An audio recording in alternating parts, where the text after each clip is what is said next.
नमस्कार दोस्तों, आपका सेकंड लेक्चर में स्वागत है। इसका टॉपिक क्या है? Modern historian of ancient India. कि जो मॉडर्न हिस्टोरियंस हैं उन्होंने एशियंट इंडियन हिस्ट्री को लिखने के लिए अप्रोच कौन कौन सी अपनाई, आज हम वो स्टडी करेंगे। तो सबसे पहली बात तो ऐसा नहीं है कि भारत के अंदर जो एशियंट हिस्ट्री है वो लिखी ही नहीं गई कभी। जैसे कि एग्जांपल अर्थशास्त्र हो गया, मेगास्थनीज की इंडिका हो गया। बहुत सारे ऐसे एग्जांपल्स हैं जो कि आपको देखने को मिल जाएंगे। इनफैक्ट 4 हमारे वेदास हैं, पुराणास हैं। तो ये सब जो हैं इसके अंदर हिस्ट्री ही लिखी हुई है हमारी, कुछ स्टोरीज़ के साथ ये सब हिस्ट्री लिखी हुई है। लेकिन जब ब्रिटिशर्स आए और उनको हमारे ऊपर रूल करना था तो उन्हें हमको इन्फीरियर दिखाना था किसी पर्सपेक्टिव में, ठीक है ना। उन्होंने हमको ये शो करना था कि हम जो हैं वो इलिटरेट हैं, हम बारबरस हैं, हमको रहने के तौर तरीके नहीं आते, हमको खाना नहीं आता, हमारी जो मटेरियलिस्टिक या फिर जो हम इतने मटेरियलिस्टिक नहीं हैं, मिनिमलिस्ट हैं, वो हम शायद गलत हैं। हम इतने कंज्यूमरिस्ट नहीं हैं। एंड हमको जो एडवांस वे ऑफ लाइफ है, जो वेस्टर्न सिविलाइजेशन जो कि उनके समझ में सुपीरियर थी, हमको ऐसा दर्शाया गया हमारी नज़रों में कि हम इन्फीरियर्स हैं उनसे। तो ये करने का सबसे बढ़िया तरीका है कि लोगों को ऐसी एजुकेशन प्रोवाइड करो, लोगों के माइंड में ऐसी चीज़ डालो, उनको बार बार पढ़ने पे मजबूर करो कि वी आर इन्फीरियर्स। और बाद में लोग मान भी लेंगे, क्योंकि बिकॉज वैसे तो एक शायर बोल के गए थे कि सच बढ़े या ना बढ़े तो सच ना रहे, झूठ की कोई इम्तहा ही नहीं। लेकिन और कई बार क्या होता है कि 100 बारी अगर हम झूठ लिख दें तो कई लोग 60 से 70% जो लोग हैं वो उसको सच ही मान लेते हैं कि हाँ यही बात होगी। तो हमने भी ऐसा ही मान लिया। 60-70% ऑफ आवर पॉपुलेशन उन्होंने यही मान लिया कि हाँ जो वेस्टर्न वे ऑफ लाइफ है वो सुपीरियर है, वेस्टर्न एजुकेशन जो है वो सुपीरियर है। इसी कारण से तो आज भी यही प्रथा है कि हम लोकल बोर्ड्स को इतना बढ़ावा नहीं दे रहे हैं। या फिर अगर हम बोलते कि जैसे कि मैं हरियाणा से हूँ, तो अगर कोई बोल दे कि हम हरियाणा बोर्ड से हैं तो हमारी जो देखने की मतलब कि जो हमारा नज़रिया होता है या फिर हमारा जो उस टाइम पे हमारा माइंड उसको एनालिस्ट कर रहा होता है या फिर कंक्लूजन निकाल रहा होता है, वही यही निकाल रहा होता है कि इसको शायद फार इन्फीरियर इन नॉलेज मिली हो, बिकॉज कोएड एजुकेशन या फिर सीबीएसई या फिर English education is far more superior as compare to जो लोकल बोर्ड्स हैं। तो यही बात जो है हमारे माइंड में डाली थ्रू द एजुकेशन, ठीक है। तो एजुकेशन तो मतलब कि हमें कुछ चीज़ पढ़नी पड़ेगी, और पढ़ने के लिए वो हमारे सोर्सेज तो हमें नहीं देंगे, बिकॉज हमारे सोर्सेज के अंदर तो हमारी बढ़िया ही बढ़ाई तो लिखी होगी अर्थशास्त्र के अंदर, जो कि कौटिल्य ने रचा। वो क्या भारत के बारे में गलत थोड़ी लिखेगा। तो इनको इरेडिकेट करना था उन सब चीज़ों को। तो इन्होंने अपने हिस्टोरियंस, अपने राइटर्स बाहर से मंगाए, अपने ही देश से यहाँ पर लेके आए। तो उन्होंने हिस्ट्री लिखना स्टार्ट किया। इसी चीज़ को बोलते हैं क्रोनलिस्ट व्यू या फिर क्रोनलिस्ट अप्रोच ऑफ राइटिंग हिस्ट्री, ठीक है ना। तो जो यूरोप से हिस्टोरियंस आए, कॉलोनियल एरा में बात कर रहा हूँ मैं, तो जब वो आए यहाँ पर तो उन्होंने मनुस्मृति या फिर अभिजनाना शाकुंतलम, भगवत गीता, इन सब को स्टडी किया। इन सब के अंदर बहुत पुरानी पुरानी बात लिखी हुई थी, इतने सालों पहले, ये सालों पहले, मतलब कि बिफोर कॉमन एरा। और दिक्कत इनकी क्या थी ब्रिटिशर्स की, कि इन्होंने क्योंकि इन्होंने सुना है कि जीसस क्राइस्ट जो हैं वो जब वो पैदा हुए तभी ही ये यूनिवर्स जो है वो ओरिजिनेट हुआ, या फिर उससे पहले जो भी था, मतलब कि दुनिया उसी के बाद चलनी शुरू हुई, ठीक है। उन्हीं के आने से उद्धार हुआ, पहले तो सब डार्क ही था, ठीक है ना। तो इन्होंने ये सोचा कि यहाँ भी डार्क ही रहा होगा, यहाँ भी कुछ नहीं हुआ होगा, ये सब जो लिखा हुआ है ये सब बकवास लिखा हुआ है, सिंपल सी बात, ठीक है ना।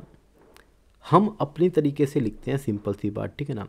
तो मैक्स म्यूलर, आपने एक नाम सुना होगा मैक्स म्यूलर, तो वो बोलता है कि भारत के अंदर जो भी रूल रहा वो डेस्पोटिक रहा, कभी भी इन्होंने रिपब्लिक तो देखा ही नहीं, जो कि सरासर गलत है, ठीक है ना। मगध एम्पायर आया, ठीक है ना। जो 16 जनपदा थे, महाजनपदास थे, उसमें से वेरियस जो जनपदास थे वो क्या थे, मतलब कि 4-5 जनपदास जो थे रिपब्लिक थे, ओलिगार्क्स थे। जहाँ पर एक से ज़्यादा अधिक राजा होते हैं उनको ओलिगार्की बोलते हैं। तो डेस्पोटिक रूल यहाँ पे काउंटर होता है, ठीक है ना।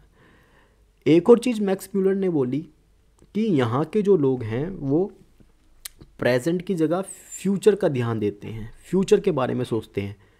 चलो ये बात भी चलो मान लेते हैं, हम फ्यूचर के बारे में सोचते हैं। तो 1970s या फिर 1980s के अंदर सस्टेनेबल डेवलपमेंट का कंसेप्ट भी तो यही था कि हम अपनी नीड को तो पूरा करें और फ्यूचर जनरेशन के बारे में भी सोचें। तो हम देखो, हम तो बिफोर कॉमन एरा में ही सोच रहे थे कि हमारी जो आने वाली जनरेशन है, हम इतने पाप ना कर दें कि हमारी आने वाली जनरेशन को वो चीज़ भुगतनी पड़े। तो यही तो था सस्टेनेबल डेवलपमेंट का कंसेप्ट। तो कितनी आगे थी हमारी civilisation. Third one is nationhood.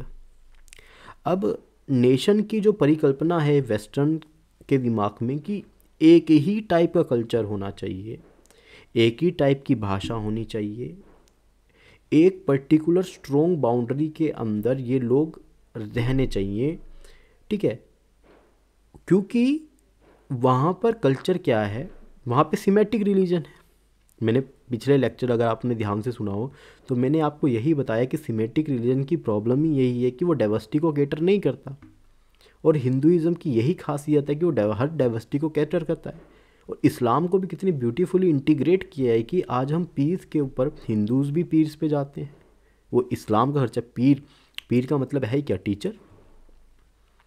तो बेसिक सी बात, प्रॉब्लम ही यही है इस्लाम या फिर बेसिकली बात सेमेटिक रिलीजन के साथ, कि वो सिर्फ एक ही चीज़ को मानते हैं और अदर को वो नलीफाई कर देते हैं, सिंपल सी बात, ठीक है ना।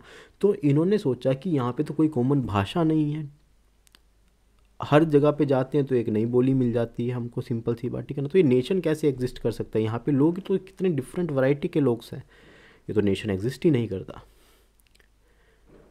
एंड एक और बात बोली कि यहाँ पे सेल्फ गवर्नमेंट नाम की कोई बात ही नहीं थी, यहाँ पे तो बार्बरिज्म था। यहाँ के लोग बार्बर, मतलब कि इनको नहीं पता कि रहते कैसे, सिविलाइज करते हैं, खाना कैसे खाते हैं, कपड़े कैसे पहनते हैं, बार्बर है, ठीक है।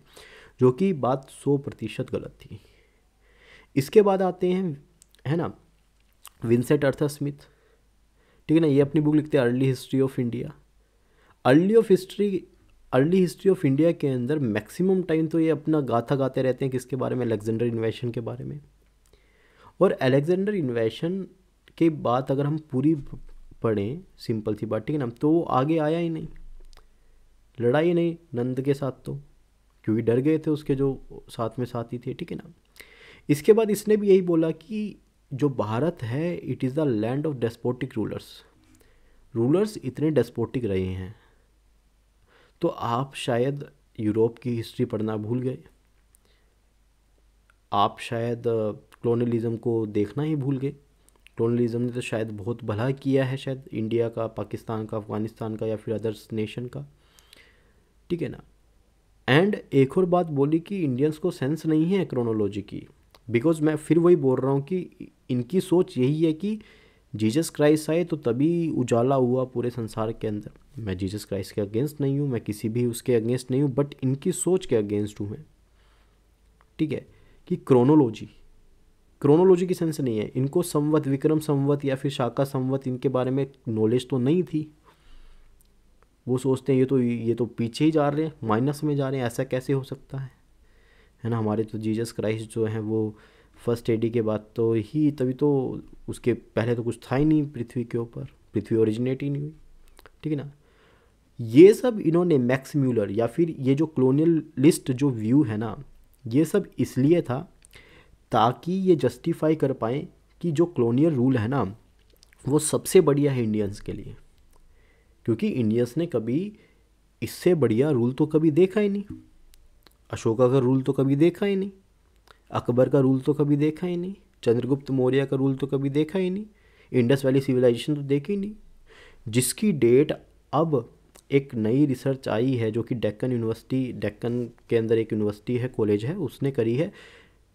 और ये मेरे हरियाणा के अंदर ये एक साइट है राखीगढ़ी साइट, उसके अंदर मिला है कि ये जो साइट की एज है ये 7000 BC और 8000 BC तक भी एक्सटेंड हो गई है। इतनी पुरानी सिविलाइजेशन पहुंच चुकी है इंडस वैली सिविलाइजेशन। तो नॉलेज किसको नहीं थी? नॉलेज कॉलोनियलिस्ट व्यू वाले हिस्टोरियंस को नहीं थी, वो तो बस लिख रहे थे, वो हिस्ट्री लिख रहे थे ताकि जब हम लोगों को, सिंपल सी बात, कॉलोनियलिस्ट व्यू अप्रोच वाली हिस्ट्री पढ़ाएं ताकि उनके दिमाग के अंदर इन्फीरियरिटी कॉम्प्लेक्स जनरेट हो, है ना। यानी कि वो बात सही थी कि हम ऐसे एजुकेशन प्रोवाइड करें कि बॉडी से तो क्या हो वो इंडियन हो, लेकिन सोल से क्या हो वो, माइंड से क्या हो वो अंग्रेज हो, सिंपल सी बात, ठीक है। तो ये था कॉलोनियलिस्ट व्यू। कॉलोनियलिस्ट व्यू के अंदर अगर मैं समरी देना चाहूँ, यही देना चाहूँगा कि ऐसी हिस्ट्री जानबूझकर लिखी गई जो कि भारत को नेगेटिव पॉइंट में दिखाए, जो कि भारतीयों को यही बताए कि you are not the rulers, you are born and bought up to being rule. Next approach जो आती है, नेशनलिस्ट अप्रोच आती है हिस्ट्री राइटिंग की। नेशनलिस्ट वो बने जो कि जिन्होंने ब्रिटिश एजुकेशन ली, है ना। आपने सुना होगा जो है मोंटेग्यू चेल्मस्फोर्ड रिफॉर्म आया, या फिर आपने सुना होगा कि ये वेरियस एजुकेशनल रिफॉर्म्स आते रहे हैं, यूनिवर्सिटी ग्रांट कमीशन, या फिर ये सब रिफॉर्म्स आते रहे हैं, सिंपल सी बात, ठीक है ना। एंड जब ये सारे रिफॉर्म्स आए तो एजुकेशन के अंदर भी थोड़े थोड़े रिफॉर्म आए। ये एजुकेशन लेने लगे, हायर एजुकेशन लेने लगे, एजुकेशन लेने के लिए बाहर भी जाने लगे, इंग्लैंड भी जाने लगे, मतलब कि वेरियस यूनिवर्सिटीज़ जाने लगे बाहर की। तो वहाँ पे जाके इन्होंने देखा कि बाहर तो जाके इतनी डेमोक्रेसी है, बाहर मतलब कि बड़े अच्छे तरीके से रह रहे हैं, हमारे इंडियंस तो ऐसे रह रहे हैं। तो एंड जब ये वहाँ पे जाते तो ये देखते कि इंडियंस के प्रति जो है यहाँ पे तो रवैया ठीक नहीं है और बाहर भी रवैया ठीक नहीं है, मतलब कि एंड बाहर भी लोग यही सोचते हैं कि इंडियंस वर बारबेरियंस, जो एशियंस लोग हैं वो हाई रेस के नहीं हैं, ठीक है ना। High race and low race तो खैर कुछ होता ही नहीं है, मतलब कि क्योंकि पूरे जगह पर बुक्स ही वही मिल रही थी जो कि ये कॉलोनियलिस्ट छाप रहे थे, जो कॉलोनियलिस्ट बना रहे थे, जो कॉलोनियलिस्ट लिख रहे थे, वही बुक तो थी। क्योंकि नेशनल ये जो लोग हैं जो कि ब्रिटिश एजुकेशन सिस्टम का पार्ट थे, जिन्होंने ब्रिटिश एजुकेशन सिस्टम ली, उसके बाद भी देखा कि हमने ब्रिटिश एजुकेशन सिस्टम ले ली, ब्रिटिशर्स की तरह टाई कोट पैंट वगैरह सब कुछ पहन लिया, हमने अटायर वो ले लिया, हम ऑफिसर्स भी लग गए, लेकिन फिर भी हमारे साथ वही व्यवहार हो रहा है जो एक नॉर्मल इंडियन के साथ हो रहा है, ठीक है ना। शायद जो ऑफिसर लगा है वो एक हाई क्लास हो गया और जो इंडियन सोसाइटी में ऑफिसर नहीं लगा है वो लो क्लास हो, ठीक है ना। जैसा वो ट्रीटमेंट वो लो क्लास के साथ कर रहा है, वही ब्रिटिशर्स वही ट्रीटमेंट उसके साथ कर रहे हैं। तो यहाँ से ओरिजिनेट होती है कि क्यों ना, अब हम पढ़ तो लिख गए हैं, हमें पढ़ना लिखना आ गया, इंग्लिश पढ़नी लिखनी आ गई है, ठीक है ना, इंटेलेक्चुअल थॉट्स आ रहे हैं मेरे पास, तो क्यों ना मैं अपने तरीके से हिस्ट्री को रिसर्च करके लिखता हूँ, ठीक है ना। तो इसी कारण से, क्योंकि ये जो इंग्लिश एजुकेशन सिस्टम का पार्ट थे, ये अपसेट हुए कॉलोनियल इंटरप्रिटेशन से, इसी कारण से इन्होंने अपने आप हिस्ट्री लिखनी शुरू करी। जैसे कि राजेंद्र लाल मित्र हो गए या फिर डी कोसाम्बी हो गए, सिंपल सी बात, ठीक है ना।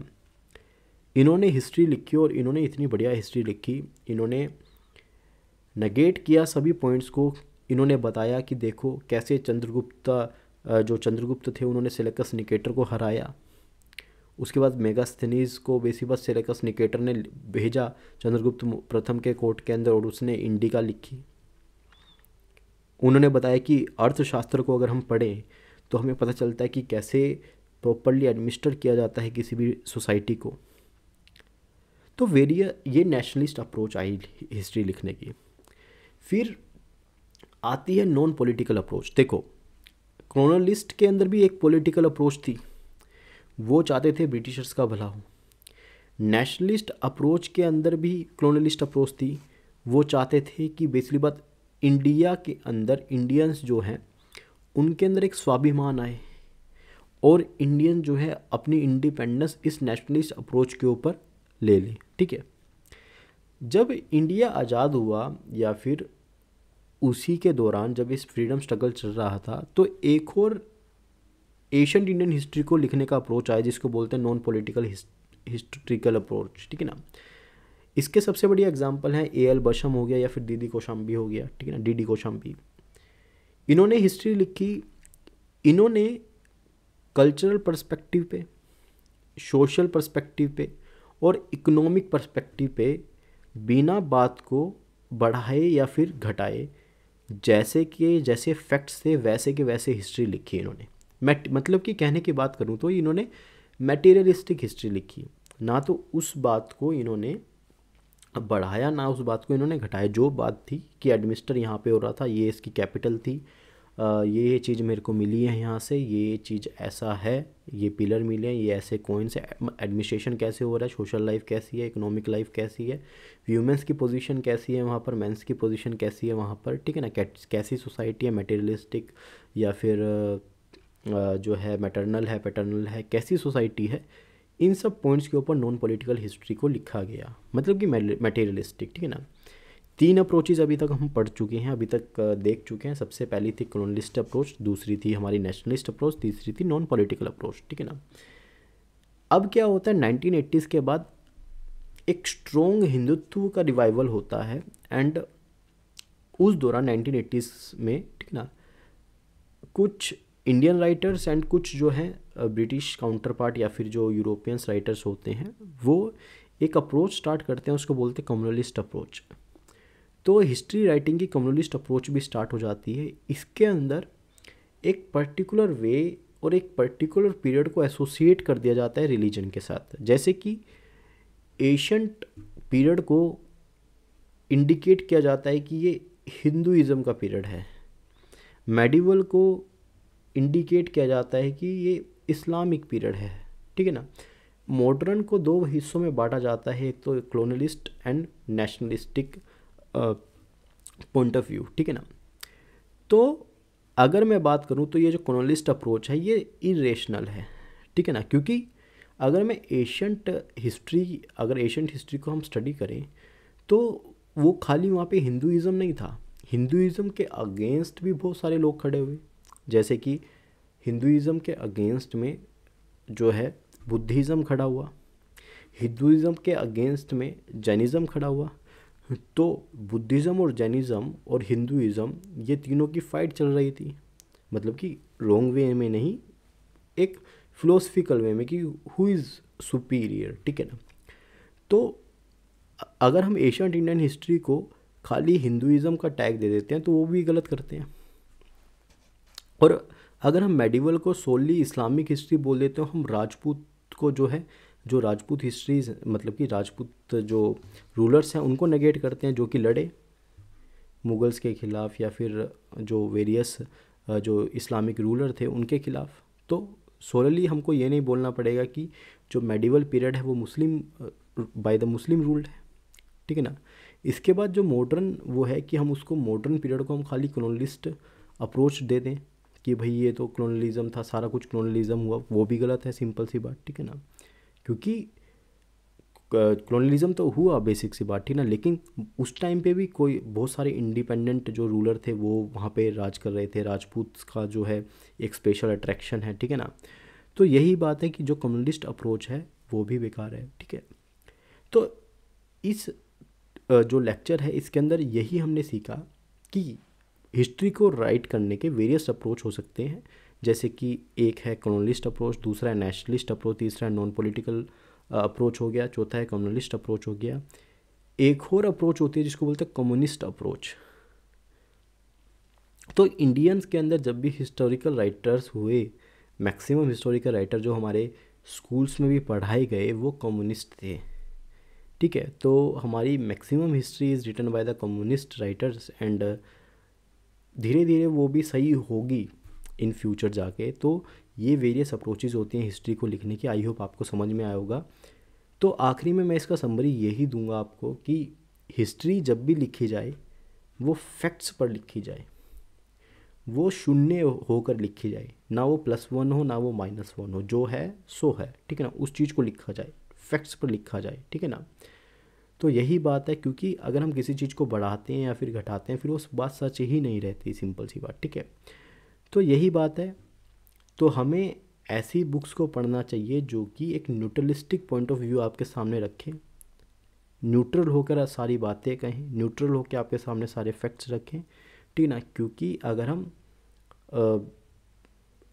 हम ऐसी हिस्ट्री को पढ़ रहे हैं जो कि न्यूट्रल नहीं है, इट मीन्स हम फिक्शन को पढ़ रहे हैं, और फिक्शन के अलावा हम किसी चीज़ को नहीं पढ़ रहे हैं, सिंपल सी बात, ठीक है ना। फिर वो हिस्ट्री नहीं है, ठीक है ना। तो यही थी आज के लेक्चर की पूरी बात, ठीक है ना। आई होप आपको ये स्टोरीज़ या फिर ये जो लेक्चर्स हैं वो सुनने में मज़ा आ रहा होगा, ठीक है ना। देखते रहिए। SSC defenders, Piyush Thakur signing off. जय हिंद, जय भारत।